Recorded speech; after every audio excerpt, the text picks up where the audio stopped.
Assalomu alaykum. Biz sizlar bilan bosqichli arab tili B1 kitobimizni boshlash arafasidamiz. Bugun sizlar bilan birinchi darsni o'tamiz. Kitobning tuzilmasi bilan kirish darsimizda tushuntirgan edik. Kitob taqdimotida birinchi sarf bo'limi boshlanadi. Mudoaf fe'llarini boshladik. Ya'ni biz sulosiy mujarradning sahihi va sulosiy mazidning sahihlarini avvalgi kitoblarimizda ko'rib chiqqan edik. Ya'ni A1 va A0, A1, A2 kitoblarimizda. Mudoaf fe'li, ya'ni mudoaf fe'llar qanday? Bu ikkinchi va uchinchi harflari bir xil bo'lgan sulosiy mujarrad fe'llarini aytiladi bunda. Arab tilida mudoaf so'zi ikki barobar takrorlangan degan ma'noda keladi. Ya'ni ikkinchi va uchinchi harflari bir xil bo'ladi. Fa, ayn, ya'ni ayn barobardagi harf ikkita bo'ladi. Bu yerda ikkinchi va uchinchi harflar bir xil bo'ladi dedik. Masalan, madda degan fe'lda dal harfining tagida tashdid turibdi ustida. Bu ikkita degani shu. Madada bo'lish kerak edi, lekin tashdid bo'lib idg'om bo'lgan. Shadda, shadada, rodda, roddal, zonna, zonun, sodda, dal. Mana shular demak mudoaf fe'llar deyilar ekan. Mudoaf fe'llari ikkiga bo'linadi. Mudoaf kamil degani to'liq mudoaf degani, qoidaga to'liq bo'ysunadi degani. Masalan, madda, rodda, shaddalar. Ikkinchi va uchinchi harflari bir xil. Endi mudoaf g'oyri kamil degani ham bor. Bu ikkinchi va to'rtinchi, bu asosan o'sha ruboiy fe'llarda bo'ladi. Vasvasa, zalzala kabi bo'ladi. Mana vov bilan vov, sin bilan sin. 1, 3, 2, 4 harflari bir xil bo'ladi. Xo'p, mudoaf fe'llarni o'rtoqlisiga qarab mozi va muzorida tuslanishini ko'rib chiqamiz. Agar o'rtoqligi iylik bo'ladigan bo'lsa, ulik va alik bo'ladigan bo'lsa, qanday bo'ladi desak, demak, farro, farrota. Mana shu yergacha deyarli idg'omlar yechilmaydi birinchi 5 talikda. Keyin esa tashdid bilib qo'yishimiz kerak. Tashdid idg'omni yechib beradi. Ya'ni o'sha mana shadda belgisini yechib beradi. Sukun yechib beradi tashdidni deydi. Ya'niki farorna, ya'ni darobituma deb tuslagan bo'lsangiz, endi ana o'sha sukunlar idg'omni yechib beradi. Chunki tashdidning tepasida sukun kelmaydi. Shuning uchun ham undan u yoqga farortuma, farortum bo'lib ketaveradi. Bu mudoaf fe'llarning o'tgan zamondagi o'rtoqliklariga qarab o'zgarmaydi, hammasi bir xil. Ya'ni rodda, rodatda, rodattum, adottuma deb. Ya'ni bittasini yodlasangiz, qolgani namuna va andoza sifatida bir xil ketaveradi. Aksariyat holatlarda mana shuni singari bo'ladi, istisnosi yo'q emas. Xo'p, endi buni mana shu holatda yodlab olishingiz kerak va sizga fe'l berilganda, demak shu kabi tuslay olishingiz kerak. Tuslash uchun ham fe'llar berib ketilgan, oxirsida vazifani ichida tushuntirib o'taman. Endi bularni hozirgi zamonida oxiridagi qo'shimchalar o'zgarmaydi, ya'ni o'sha ani, unalar doim turaveradi. Faqatgina bu yerda ham idg'omlar yechilishi va yechilmasligi bor. Idg'om qachon yechiladi? Mana muzorini tuslaganda yaktubna, taktubna degan ikkita joyda sukun bor. Ya'ni hunna bilan antunnada e'tibor bersa, hunna yafrirna, antunnada tafrirna bo'ladi. Endi o'rtoqligi i bo'lganligi uchun yafirru bo'lyapti. Fa barobarida fa'ni harakati kasra bo'ldi. Yafirru muzoriyat harflaridan keyingi harf kasra. Muzoriyat harflaridan keyin muzoriyat harfida boshdagi qo'shimchalar aytamiz. Muzoriyat harflaridan keyingi harf u o'rtoqligi yaruddu. Agar a bo'lsa ya'addu. Ya'ni fe'l tuslashdan oldin siz uni o'rtoqligiga qarab bilib olishingiz kerak. Mana bu yerda yafirru, yafirroni, yafirruna, tafirru, tafirroni, yafrirna. Bitta yafrirna va tafrirnada yechiladi. Qolgan vaqtda sahih singari tuslab qo'yaverasizlar. Tashdidli qilib tuslaysizlar faqat. Nafirru, afirru qilib tuslab ketilaveradi. O'rtoqlikda u da ham shunday, faqatgina ikkinchi harfiki doim u bo'ladi. Yechilganda ham, oddiy holatda ham. Yaruddu, yaruddani, yarudduna, taruddu, taruddani, yardudna. Mana yardudna udna bilan tugayapti. Yafrirna irna bilan. Chunki o'rtoqlikka bog'liq bo'lib yechiladi bu ham. O'rtoqlik a bo'ladigan bo'lsa, ya'addu, ya'addani, ya'adduna, ta'addu, ta'addani, ya'dodna bo'lyapti. Qolgani ham xuddi shunday ta'addodnada ham yechiladi. Demak, ikkilangan fe'llar muzoriyda o'rtoqlikka bog'liq bo'lmagan holatda bir xil ustanadi. Mozida bo'lish kerak, muzoriy deb qolibdi bu yerda. Qachonki 3-harf sukunga yo'liqsa, ikkilanish deyiladi.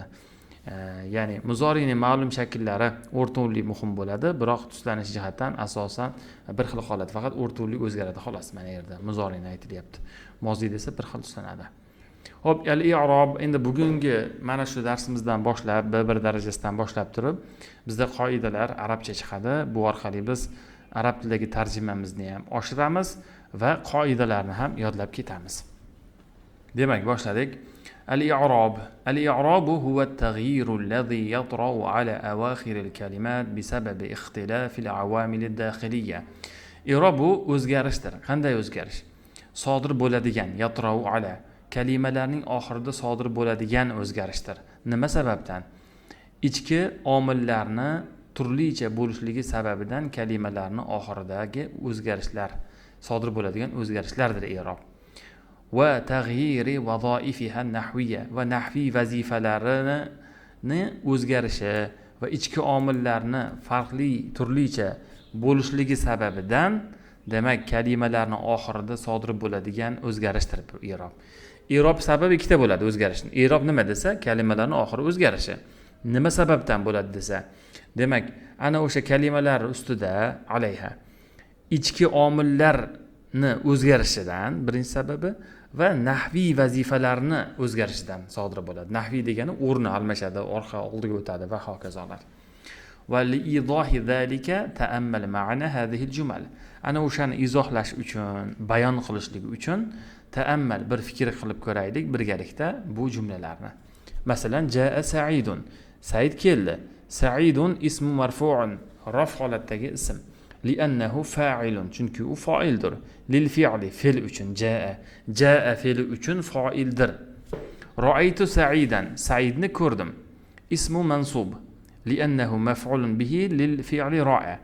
Sa'idan an bo'lishligiga sabab maf'ulun bihi bo'lyapti. Mansub holatda turibdi. Ya'ni ra'a fe'li uchun maf'ulun bihi. Marartu bi Sa'idin. Sa'idinning harakati in bo'lganiga sabab majrur holatda turibdi, chunki undan oldin harfi jar bi kelgan. Mana shu omillar sababidan mana birinchisining omili fa'il bo'lgani uchun, ikkinchisining omili ra'aytuga maf'ul bo'lgani uchun, uchinchisining omili esa bi kelganligi uchun deyiladi. Hada تغيير الذي يطرأ على آخر كلمة سعيد هو الذي يسميه النحاة الإعراب. Ya'ni Said degan kalimani oxirida sodir bo'lgan bu o'zgarishni nahvshunoslar nusammihi uni nomlaydilar i'rob deb. Va kullu min jaa va ra'a va bi yusamma amilan. Va mana shu jaa, ra'a va bi larning hammasi omil deb ataladi. Chunki bular sababchi, omil degani sababchi degani. Li'annahu amila fima ba'dahu va atharahu fihi. Chunki ular o'zidan keyingi narsaga o'zini ta'sirini o'zidan keyingi yoki oldingi narsaga ta'sirini o'tkazgan va u yerda o'zini asarini ko'rsatgan. Va ixtilafu hadhihi al-awamil wal wadha'if an-nahwiyya. Va mana shu omillarning o'zgarishi va nahviy vazifalarning o'zgarishi o'sha huwa allazi yusabbibu taghyiru halati al-i'robi, ya'ni i'robning holatini o'zgarishiga sabab bo'ladigan narsadir. Kayfa yakunu al-i'rob? I'rob qanday bo'ladi? Al-aghlab ko'pincha fil i'rob i'robda ko'pincha i'rob ay yakuna zohiran. Zohir bo'ladi, ko'rinib turadi. Bi alamatin malfuzatin. Ya'ni lafzda ko'rinib turadigan alomat bilan zohir bo'ladi. Harakat bo'lishi mumkin yoki uni o'rin bosari bo'lishi mumkin. Harakat bo'lsa to'g'ridan to'g'ri bo'ladi, o'rin bosari esa uning o'rniga kelgan bo'ladi. Masalan, Sa'idun, Sa'idan, Sa'idinlar kabi. Va qad yakunu muqaddaran yoki taqdirda bo'lishi mumkin. Fi ba'dil kalimat, ba'zi bir kalimalarda i'rob doim ko'rinavermaydi-da. Mustafa kalimasi taqdir bo'ladi. Wala wada'na kalimatal Mustafa makana kalimati Sa'id faqulna. Agarda biz Mustafa kalimasini qo'ysak, Said kalimasini o'rniga aytamiz. Ja'al Mustafa, ra'aytul Mustafa, marartu bil Mustafa. Hammasida Mustafa kelyapti va taqdirda bo'ladi. Chunki bularga harakat berishlik mumkin emas. Ya'ni iloji yo'q, bu ko'tara olmaydi harakatni. Taqdirda domma, taqdirda fatha, taqdirda kasra deb aytib ketiladi. Bular haqida navbatdagi bosqichimizda yana batafsil to'xtalib o'tamiz. Xo'p, fe'llarni tuzlash uchun sizlarga roqqo kasralikka, sarro dommalikka, anna fathalikka joy tashlab ketilgan, bularni tuzlaysiz va yodlab olasiz.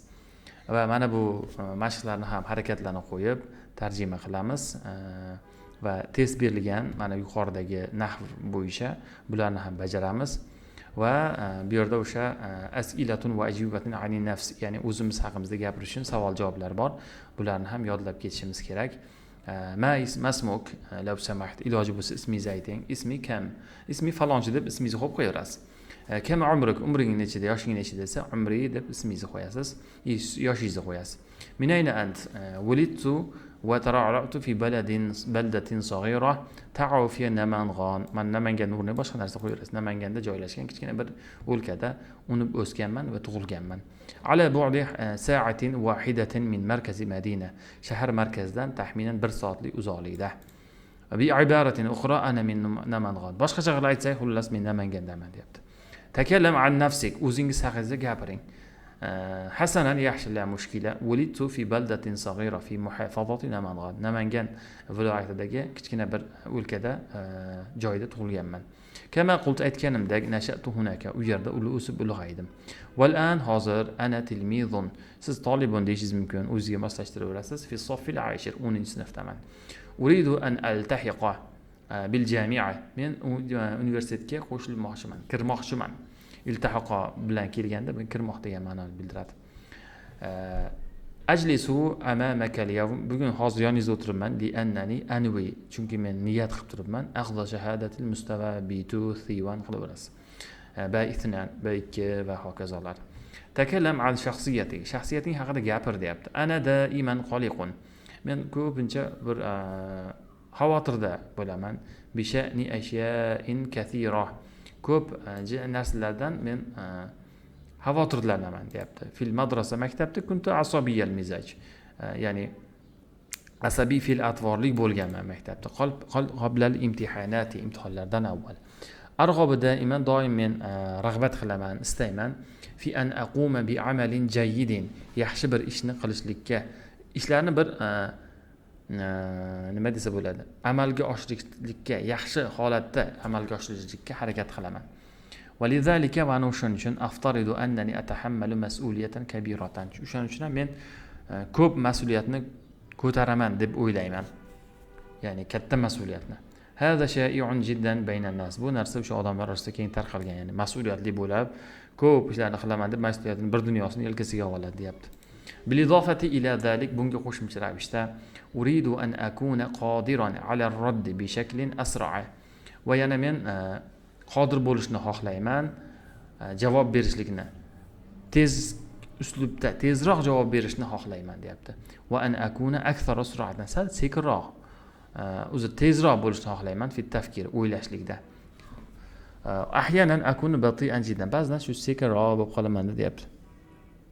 Xo'p, insholar qo'shib chiqilgan har bir darsimizga bu insholarni ham ko'rib ketamiz va insho mahoratimiz ham oshadi. Savol: Ba'dun nas ya'taqiduna anna at-ta'lima yajibu an yakun majaniyan. Ba'zi bir odamlar o'ylaydilarki, ta'lim bepul bo'lishi kerak deb aytishadi. Fi jami'il marohil, barcha nimalarda deyapti, marohil bosqichlarda, ta'lim bosqichlarida. Baynama yara akharun, shu asnoda boshqalar demak ko'radilarki, anna alal afrodi daf'a kalimati ta'limihim bi anfusihim, va boshqalar o'yladilarki, alal afrod degani qilish kerak, ya'ni fuqarolar qilish kerak, to'lov qilish kerak, ta'limlarni pulini o'zlari to'lashlik kerak deyapti. Mana shu narsani, shu mavzuni ikki tomonini munoqasha qil, bahs qil va o'zingni shaxsiy fikringni ber deyapti.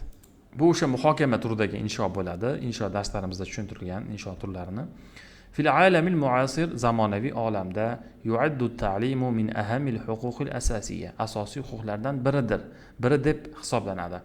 Allati yajibu an yahsula alayha kullu fardin, har bir shaxs, har bir fuqaro qo'lga kiritishi kerak bo'lgan asosiy huquqlardandir ta'lim degani.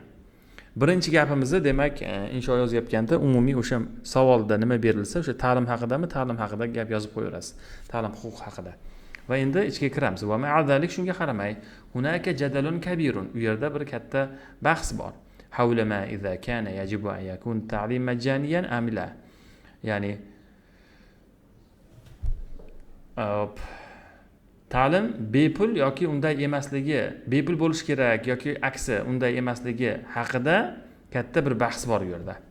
Fi hadha maqol, bu inshoda saunaqishu kila ra'yayni, ikkala tomonni ham munoqasha qilaman.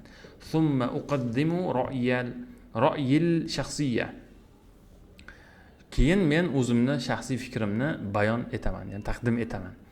Ya'ni birinchi gap umumiy gap bo'ldi, ikkinchi gap o'sha mana mavzuni ikki tomonini ochib beradigan boshqacha qilib yozib beramiz va uchinchisida esa uchinchi gapimizda inshoda nima qilishligimizni aytamiz. Mana inshoda birinchi bir tomonni bitta mavzu, ikkinchi tomonni ikkinchi mavzu qilib beramiz. Min nahiyatin, bir tomondan yarol ba'du anna ta'lim al-majjaniyya yusa'idu fi bina'i mujtama'in akthar adalatan. Albatta bepul ta'lim yordam beradi anchagina adolatli jamiyatni qurishlikka. عندما يتمكن الجميع من الوصول إلى التعليم دون عوائق مالية. Ya'ni qachonki insonlar jamiki barcha imkoniyatga ega bo'lsalar, min bilan keladi o'zi. Vusuli ila ta'limga yetishlikka imkoniyatga ega bo'lsalar, moliyaviy to'siqlarsiz. Fa inna zalika, albatta ana o'sha narsa yuqallilu kamaytiradi minal fajvati, ya'ni bo'shliqni kamaytiradi. Baynal aghniyai wal fuqaro, boylar va kambag'allar o'rtasidagi. Ala sabilil misal, misol uchun, fi ba'dil duval, ba'zi bir davlatlarda, misal Finlandiya kabi ba'zi bir davlatlarda at-ta'lim majjaniyun, ta'lim bepul fi jami'il marahili, barcha bosqichlarda. Va bu narsa eltadi degani mimma adda ila, va bu narsa eltadi tahqiqiy muaddalatin aliyatin min al-musawati wan najahi akademiy, ya'ni akademik muvaffaqiyat va tenglikning yuqori me'yorlarini amalga oshiradi. Muaddalat degani me'yor degani tenglik degani, bu ham ikkita tenglik bo'lib qolmasin deb shunaqa tarjima qildim. Bil idofati ila zalik, bunga qo'shimcha ravishda fa innal istithmara fi at-ta'lim al-majani, albatta bepul ta'limga kapital sarmoya kiritishlik qad yuaddi ila tatawwuril iqtisodiyyin va ijtimaiy shamili, ya'ni to'liq ijtimoiy va iqtisodiy rivojlanishlikka eltadi. Va ikkinchi paragrafimiz, min nahiyatin ukhra, boshqa tomondan, ya'taqidu akharun, boshqalar ishonishadiki, anna alal afrodi, albatta insonlar, fuqarolar, alal afrod kerak tahammula juz'in min takalifi ta'limihim, o'zlarining ta'limlarini ya'ni to'lovlarini bir qismini ta'minlash kerak, zimmasiga olish kerak. Wafqan li hadha ar-ra'y, bu fikrga ko'ra, fa inna ta'lim al-majjaniyya, albatta bepul ta'lim qad yuaddi ila taqlili qiymati ta'lim, ta'limni qiymatini kamaytirishligi mumkin bepul ta'lim deyapti.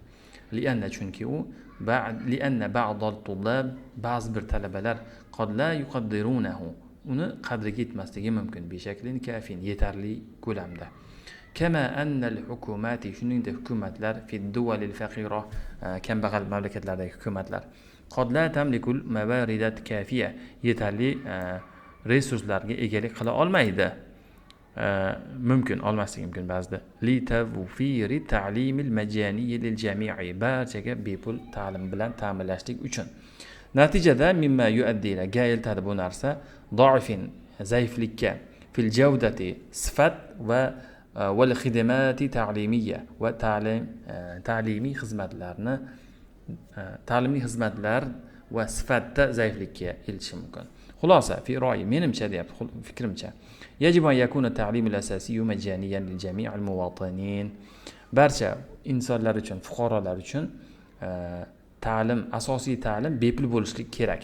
Lianna zalika yushakkilu hajar al-asasi lit-taqaddumi, rivojlanish uchun asosiy poydevorni tashkil etadi. Amma ta'limul ali, lekin yuqori ta'lim, fa yumkin an yakun mad'uman, ya'ni mad'uman juz'iyan min ad-duwali ma'a taqdimi manhin lit-tullabi al-mutafawwiqin wal-fuqara, qisman yordam berishligi mumkin deyapti. Fa yumkinu an yakuna mad'uman. Mad'um degani yordam degani. Qoplab berilishi mumkin, qisman qoplab berilishi mumkin.